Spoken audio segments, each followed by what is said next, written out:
सर्वप्रथम सर्वांना श्री स्वामी समर्थ. 3 मार्च 2026 मंगळवार दिवशी फाल्गुन पौर्णिमेला या वर्षाचं पहिलं चंद्रग्रहण आलेलं आहे. हे ग्रहण खग्रास म्हणजे ग्रस्तोदित ग्रहण असणार आहे. तर या ग्रहणाचे वेद कधीपासून पाळावे, वेदाचे नियम कोणते, गर्भवती महिला वृद्ध कोणते नियम पाळावे, काय करावे, काय टाळावे, त्याचबरोबर ग्रहण स्पर्श कधी, मोक्ष कधी, कोणते स्तोत्र म्हणावे, म्हणजे ग्रहणात कोणते स्तोत्र म्हणावे, कोणते मंत्र म्हणावे, कोणती सेवा करावे, काय करावे, काय टाळावे, बऱ्याचशा लोकांच्या मनात बरेचसे प्रश्न असतात, शंका असतात. संपूर्ण माहिती वर्षाचा पहिलं चंद्रग्रहण, त्या चंद्रग्रहणाबद्दल जे पण मनात तुमच्या प्रश्न असतील, आजच्या व्हिडिओमध्ये संपूर्ण प्रश्नांचे उत्तरं तुम्हाला मिळून जातील. म्हणून व्हिडिओ शेवटपर्यंत बघा. चॅनलवर नवीन असाल कृपया आपल्या चॅनलला नक्की सबस्क्राईब करा. तर यावर्षी 2026 मधील पहिलं चंद्रग्रहण 3 मार्च 2026 फाल्गुन पौर्णिमे दिवशी म्हणजे धुलीवंदनच्या दिवशी आलेलं आहे. हे चंद्रग्रहण ग्रस्तोदित चंद्रग्रहण असणार आहे. धुलीवंदनच्या दिवशी चंद्रग्रहण हे ग्रस्तोदित चंद्रग्रहण असणार आहे. भारतासह Australia, Japan, America, New Zealand, Canada अशा ठिकाणी हे ग्रहण दिसणार आहे. तर ग्रहण स्पर्श सुरुवात कधी होणार आहे, तर 3 मार्च दुपारी 3:20 हे ग्रहण स्पर्श म्हणजे ग्रहणाचा काळ सुरू होणार आहे. ते ग्रहण संपणार आहे संध्याकाळी 6:48 हे ग्रहण असणार आहे. बघा, ग्रहणाचा एकूण काळ म्हणजे 3 तास 27 मिनिटांचं हे ग्रहण असणार आहे.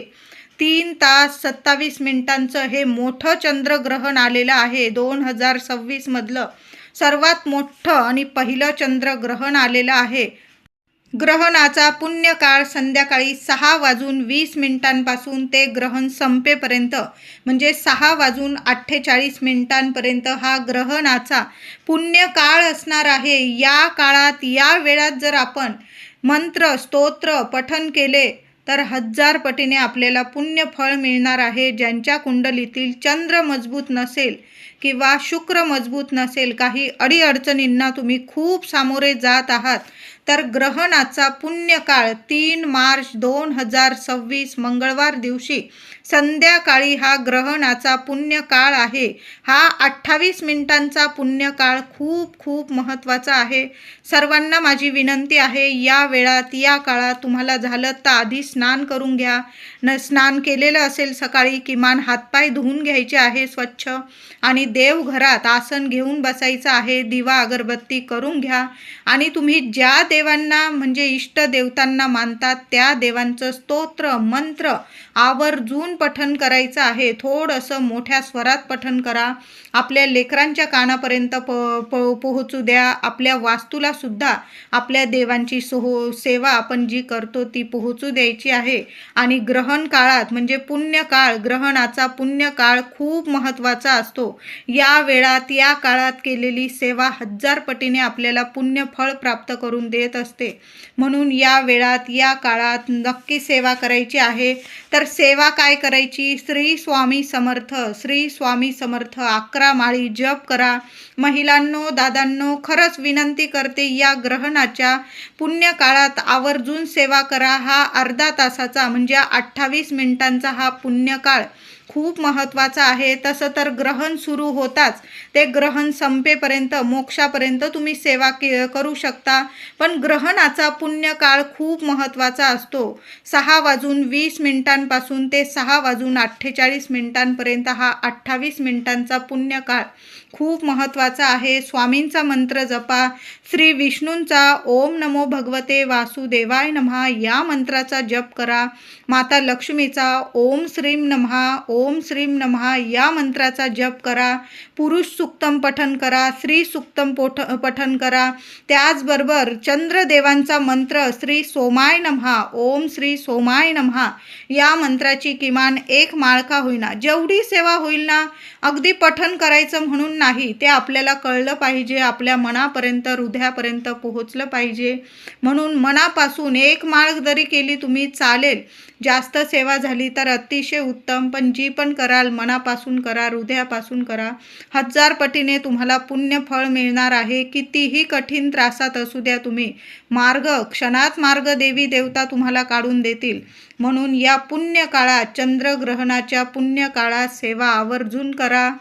ग्रहणाच्या पुण्य काळात मंत्र स्तोत्र जर आपण पठन केले तर सर्व स्तोत्र मंत्र उजळून निघतात आणि 1000 पटीने आपल्याला पुण्य फळ प्राप्त होत असतं. म्हणून सर्वांनी जे पण स्तोत्र तुम्ही मंत्र पठन करता, तुमच्या कुलस्वामिनीचा मंत्र, स्वामींचा, गजानन माऊलींचा, साईबाबांचा, दत्तगुरू महाराजांचा, ज्या देवांना मानतात त्या देवांचं नाव घ्यायचं आहे. देवघरासमोर बसा आणि शांत चित्ताने मंत्र स्तोत्र जरूर पठन करा. तर 3 मार्च 2026 चंद्रग्रहणाचे वेद नियम कधीपासून पाळायचे, तर सूर्य उगवल्यापासून 3 मार्च सकाळी सूर्य उगवल्यापासून म्हणजे 6:30 वाजेपासून, सकाळी 6:20 पासून ते ग्रहण मोक्ष म्हणजे संध्याकाळी 6:48 वेद नियम सर्वांनी पाळायचे आहे. आता गर्भवती महिला असतील, वृद्ध, लहान मुले यांनी 3 मार्च सकाळी 11 वाजेपासून ते संध्याकाळी म्हणजे ग्रहण संपेपर्यंत, मोक्षापर्यंत 6:48 संध्याकाळपर्यंत नियम पाळायचे आहे. आता नाही एवढं जमलं तर महिलांनो, दादांनो, जेवणात तुळशीचं पान टाकून ठेवायचं आहे. जे पाणी पिणार आहात तुळस टाकून ठेवा. तुळस कृपया या दिवशी कुणीच तोडू नका. आदल्या दिवशी पण होळी आलेली आहे आणि धुलीवंदनला 3 मार्चला तर आपले वेद सकाळपासूनच, पहाटेपासूनच लागणार आहे. सूर्योदयापासूनच वेद नियम पाळायचे आहे. मग तुम्ही आधीच अगदी 28 फेब्रुवारीलाच तुळस तोडून ठेवा.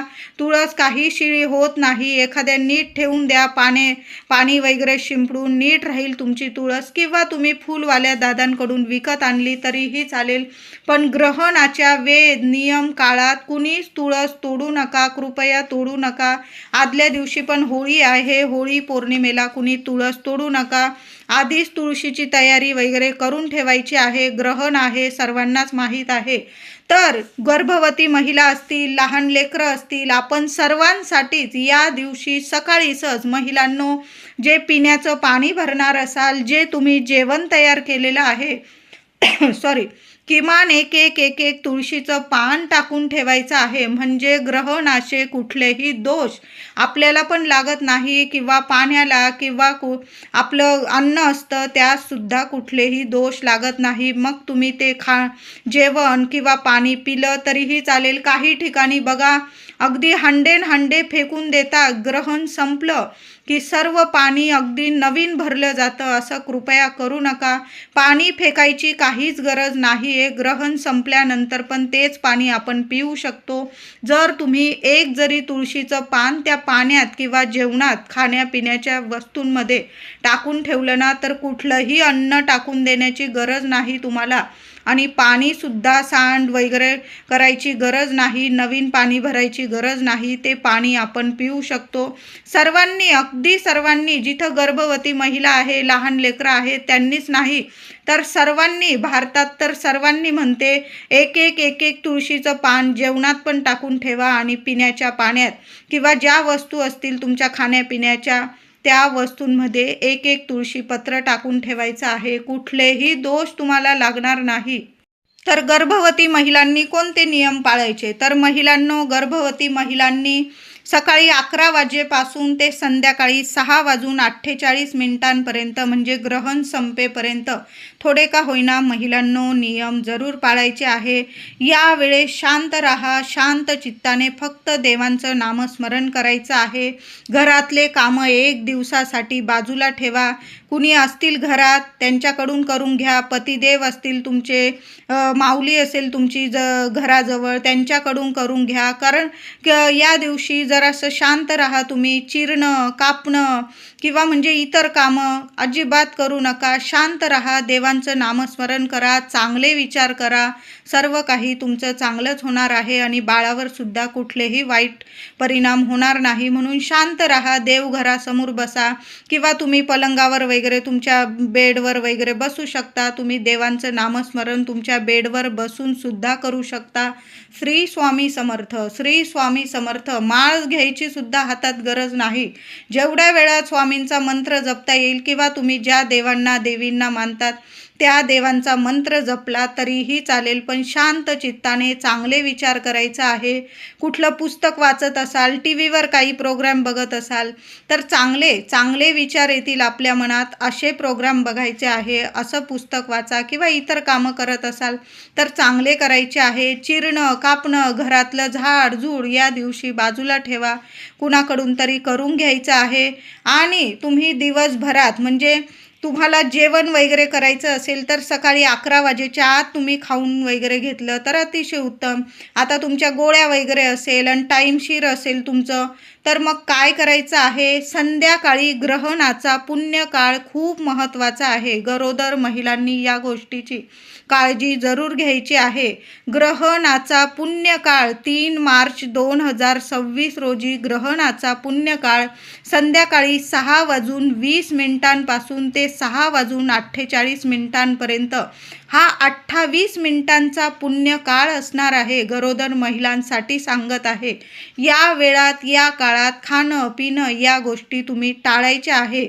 शांत चित्ताने बसा, देवांचं नामस्मरण करा. बाकी तुम्ही जास्त नाही नियम वगैरे पाळले तरीही चालेल, तरी पण पाळायचे प्रयत्न करा. पण नाहीच पाळलं गेलं तर अगदीच खूप काटेकोरपणे नियम पाळायची गरज नाही तुम्हाला. हे चंद्रग्रहण भारतात मान्य आहे, म्हणजे भारतातून हे चंद्रग्रहण दिसणार असल्यामुळे हे चंद्रग्रहण 3 तास 27 मिनिटांचं मोठं चंद्रग्रहण असणार आहे. आपल्याकडं ज्या वेळेला चंद्रोदय होईल त्यावेळेला हे चंद्रग्रहण चंद्रबिंब ग्रहण असलेले दिसणार आहे. म्हणून यास खग्रास ग्रस्तोदित चंद्रग्रहण म्हटले जाणार आहे. गर्भवतींनी खाणे पिणे टॉयलेटला जाणे या गोष्टी रोखून ठेवायची गरज नाही. फक्त मी तुम्हाला पुण्यकाळ सांगितलेला आहे. 28 मिनिटांचा पुण्यकाळ संध्याकाळी 6:20 ते 6:48 या वेळेत तुम्ही शांत बसा. फक्त शांतने आपल्या देवांचं नामस्मरण करायचं आहे. बाकी तुम्ही जास्त म्हणजे खाणं पिणं टॉयलेटला जाणे या गोष्टी रोखून अजिबात ठेवू नका. आजारी अशक्त लहान लेकरं असतील त्यांनी सुद्धा या गोष्टी रोखून ठेवू नका. फक्त चंद्रग्रहणाचा पुण्यकाळ महत्त्वाचा असतो. त्यावेळेस शांत बसा, देवांचं नामस्मरण करा. लेकरांना तर आपण अगदी दाबून वगैरे ठेवू शकत नाही, ते किती वेळ शांत बसतील. म्हणून हा 28 मिनिटं जरी लेकरांना शांत बसवलं, तुम्ही देवांचं नामस्मरण केलं, एखादा टी व्हीवर लेकरांसाठी प्रोग्राम लावून द्या, म्हणजे बाहेर वगैरे जाणार नाही. या अशा पद्धतीने आपल्याला साध्या सोप्या पद्धतीने चंद्रग्रहणाचे नियम पाळायचे आहे. धुलीवंदनच्या दिवशी चंद्रग्रहण आलेलं आहे. बरेचसे लोक मांसाहार वगैरे करतात. चुकून सुद्धा या गोष्टी खाऊ नका आणि करू नका. चंद्रग्रहण वेद काळापासून मांसाहार मद्यपान करू नका. त्याचबरोबर ब्रह्मचार्याचं पालन करायचं आहे. त्याचबरोबर शेवग्याच्या शेंगा असतील, मसूर डाळ किंवा अख्खा मसूर, मुळा या भाज्या चुकून सुद्धा महिलांनो घरात करू नका आणि खाऊ नका. नख कापणे, गवत तोडणे, केस कापणे, झाडं तोडणे या गोष्टी तर चुकून सुद्धा कुणीच करायच्या नाही. म्हणूनच सांगितलं की आदल्या 2 दिवस आधी तुळस तोडून ठेवायची आहे. तुळस ही लागणारच आहे आपल्याला. या वेळात या काळात तुम्ही देवांना तुळस वाहिली तरीही चालेल. देवपूजा करा, स्नान करू शकता, तुम्ही देवपूजा करू शकतात. मंत्र स्तोत्र जेवढी सेवा होईल ना या काळात 1000 पटीने तुम्हाला पुण्य फळ देऊन जाणार आहे.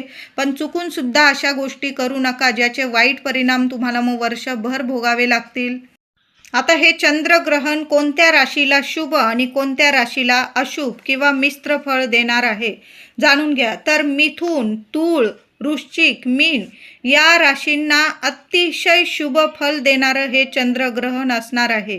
पुन्हा एकदा सांगते, मिथुन रास, तूळ रास, वृश्चिक रास आणि मीन रास या 4 राशींना अतिशय शुभ फल देणारं हे चंद्रग्रहण असणार आहे.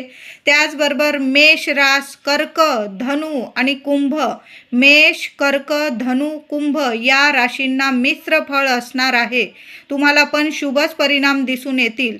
त्याचबरोबर वृषभ रास, सिंह, कन्या आणि मकर. वृषभ, सिंह, कन्या आणि मकर या राशींना अनिष्ट म्हणजे अतिशय वाईट परिणाम तुम्हाला या चंद्रग्रहणाचे मिळणार आहे. म्हणून या राशींनी, ज्या राशींना अशुभ परिणाम असणार आहे या चंद्रग्रहणाचे, त्यांनी आणि गर्भवतींनी किंवा ज्यांचं आरोग्य नीट नाही त्यांनी चुकून सुद्धा ग्रहण बघू नका. चंद्रग्रहण धुलीवंदनच्या दिवशी आलेलं आहे, मंगळवार आहे. महिलांनो, जेव्हा सकाळीच पूजा कराल ना, तर देवघरातील दिव्यात एक वस्तू टाकायची आहे तुम्हाला.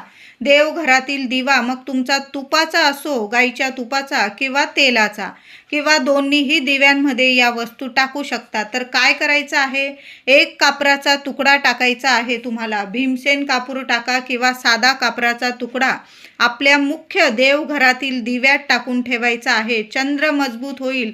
तुम्हाला जर कुणाला कुंडलीत चंद्र मजबूत करून घ्यायचा असेल तर चंद्रग्रहणाच्या दिवशी देव्हाऱ्यातील दिव्यात एक कापराचा तुकडा जरूर टाका आणि 4 दाणे मोजून 4 अख्खे दाणे अक्षता त्या दिव्यात टाकायच्या आहे. फक्त या 2 गोष्टी.